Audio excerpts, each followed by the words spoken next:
Hello everyone, Tipsy Raven here, Dan Eakin. Preliminary look at the Space Traders API automation and manual integration testing portfolio that I'm creating. This is the UI for it. This is a LAMP stack server, also LAP stack. It uses both Postgres and MySQL. MySQL serves the website, Postgres serves the automation. The website is built on a Star Trek inspired theme, commonly referred to as LCARS. The Tipsy Raven button in the top brings you back to the home page, whereas ST API takes you to the API for the game, and ClockSpring takes you to the actual automation interface. Here's the API. Pretty straightforward. The documentation for this is all very easily found online when you create your account. The homepage serves as a brief as to why the project exists and what we're doing with it, but the real meat and potatoes of this particular build is hiding in the fleet page.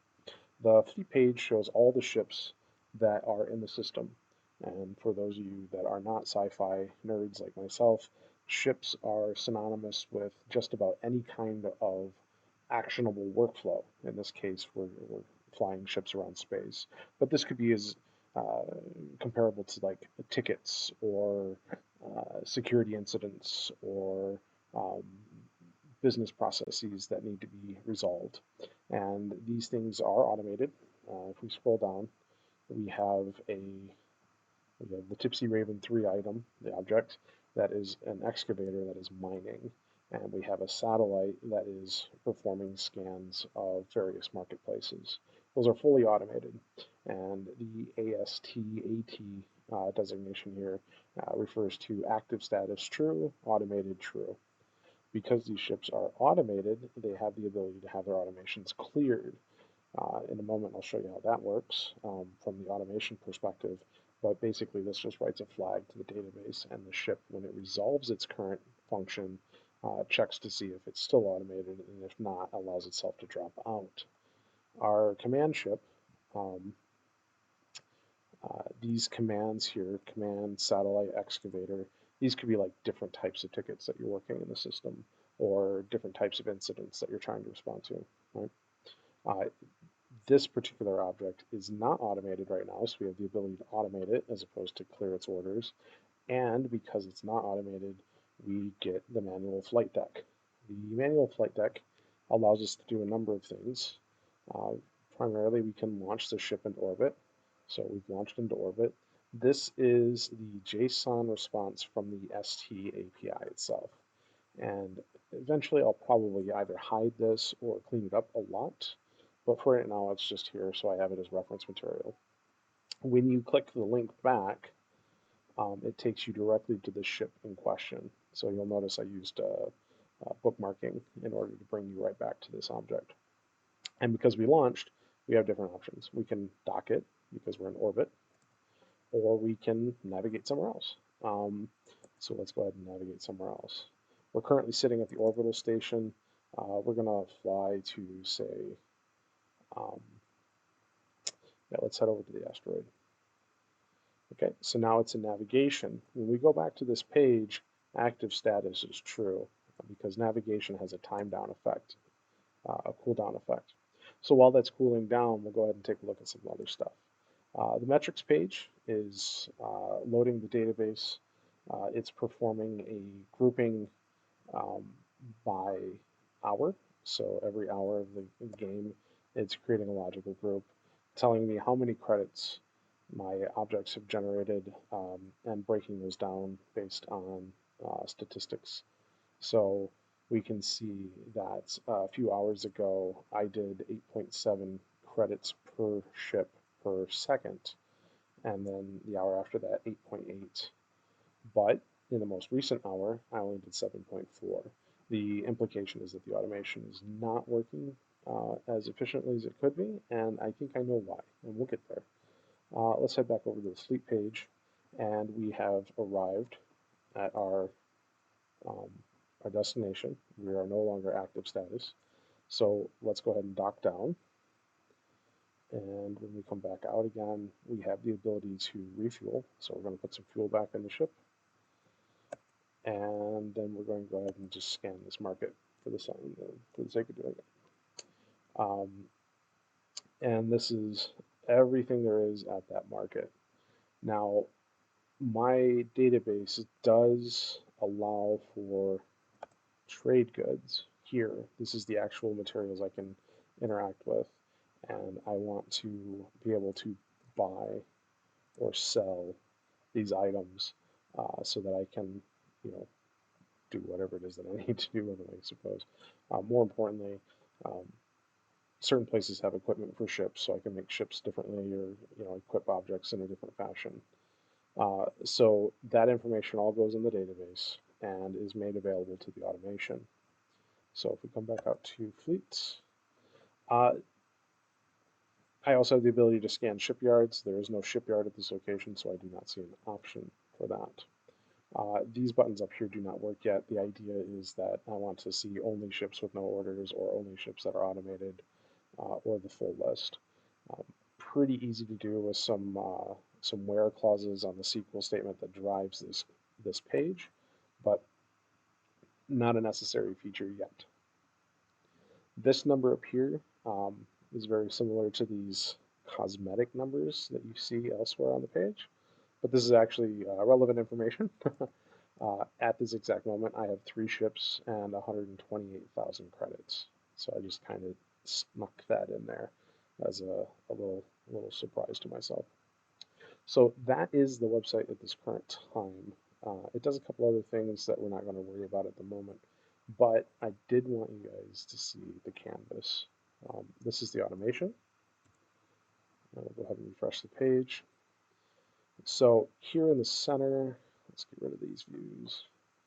Here in the center, we have our primary orchestration. All ships go to the primary orchestrator and then are routed according to their needs. So if we open the primary orchestration, we generate a flow file. So Nifi works on flow files. We perform an SQL query where we say, hey, are there any ships that are automated and not active at this time? If so, let's go ahead and bring them into the orchestration. At the same time, we name the flow file based on the ship name. Every flow in the system in the orchestrator is a ship, right? It's a ship doing a thing. And one of the first things we do is refresh the database in regards to that ship. And in here, you can see that we clear all the existing data, and then we create a table for the ship itself, its modules, its mounts, that's a typo, and all of its cargo. Okay, so there is that. And we want to get back up to another level up. So this process group here hides a number of other process groups. And I suppose it's worth mentioning each one of these processors is a snippet of code that is being linked together via this visual interface. We perform a wait here to make sure that the ships fully update before we try to fly them off, so that we have all the right information. Otherwise, we do get collisions downstream where a ship is trying to navigate somewhere it already is and it doesn't know how to respond to the errors, so on and so on. This is our primary orchestration here. This allows us to send excavators one way, commands another, surveyors, satellites, hauling ships. They all get sent to their own areas. Excavators, we perform a special check. We make sure they have no cargo. If they have cargo, we're going to clear it.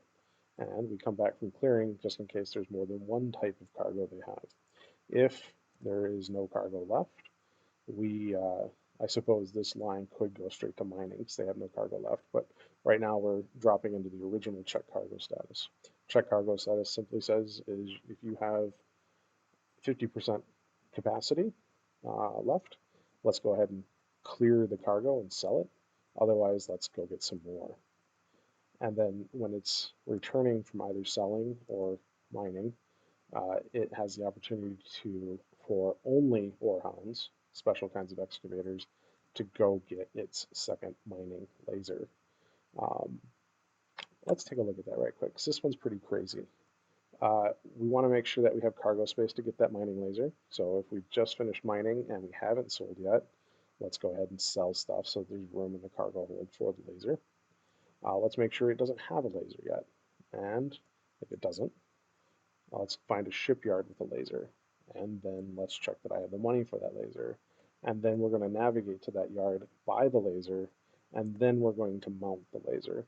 These are a series of API calls to get this all taken care of. All the while, I'm creating updates to the database so that these ships represent as being active in the system and not sitting in an idle state. The orchestrator has an idle state correction as an error correct. Satellites are going to check that there's no markets that are getting dated in their information, and if there's not, they head to the shipyard, scan it, and then park there. Otherwise, they head to that market and take care of it. Haulers are going to make sure that they have no cargo before they do anything, and if they don't, they go ahead and enter a trading loop.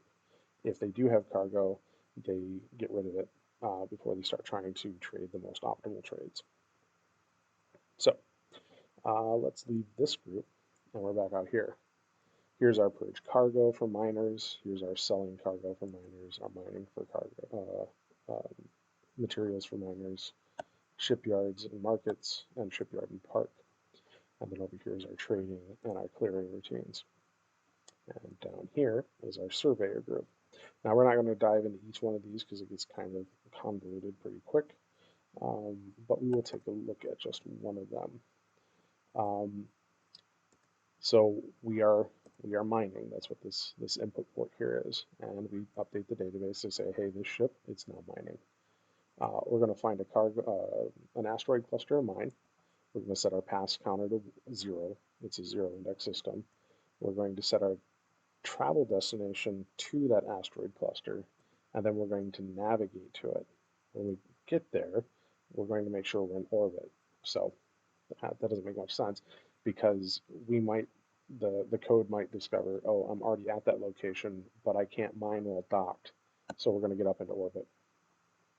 Once we're in orbit, we're going to go ahead and, in this case, you can see this line here skips the survey routines because in early game, I don't want ships to be busy doing surveys. I just want them mining. So we go straight to extraction of minerals. We update our activity table to reflect that. We extract the attributes that come out of that extraction. There's a JSON response from the server, the STI or ST API, and we want to write all that information to our databases. So we're going to clear the cargo ships, or the cargo of that particular ship. We're going to update that ship's cargo, and then we're going to, we're going to update the ship table with how much cargo it has, and then we're going to update the cargo table with the specific cargo that it has. Back down here, mining creates a delay. It uses the reactor of the ship, and so there's a time delay before we can do anything else with that ship. And so we enter a simple sleep loop and check to make sure that time hasn't passed. At that point, we make sure that we still have cargo room, and if we do, we loop back up and do it again. If we don't have the cargo room, the cargo is too full, and here's that automation that I was talking about earlier. We check to see if the ship is still automated, and if it isn't, we set active to false, it's finished its mining. Otherwise, we go back out to the orchestrator to get sent back into the next routine, whatever that is. Coming back over here, this is the survey handler. It's obviously not implemented at this exact time. This works, it's just not being utilized. The idea is that a survey expires. We mine an asteroid until it can be mined no more. And so we want to determine what exactly caused our error, and if it's an exhausted survey, okay, error 4224, then we're going to go get another survey, right? And if no other surveys are available, we're going to perform a survey until a survey is available. I'm doing a counter for every time I exhaust a survey just to get a feel for how many I'm creating in a given period of time. And if there's an error, I release the ship. This sets its active status to false, and the orchestrator picks it up, realigns the database, because usually these errors are due to a database misalignment with actual, and it comes back into the routine and self-recovers. So that's what that looks like. all of these orchestrations are some sort of variance of that.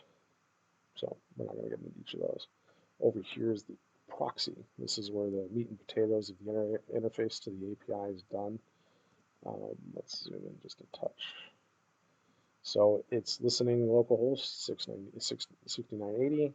I'm handling some issues with the bearer token, and we drop into HTTP methods.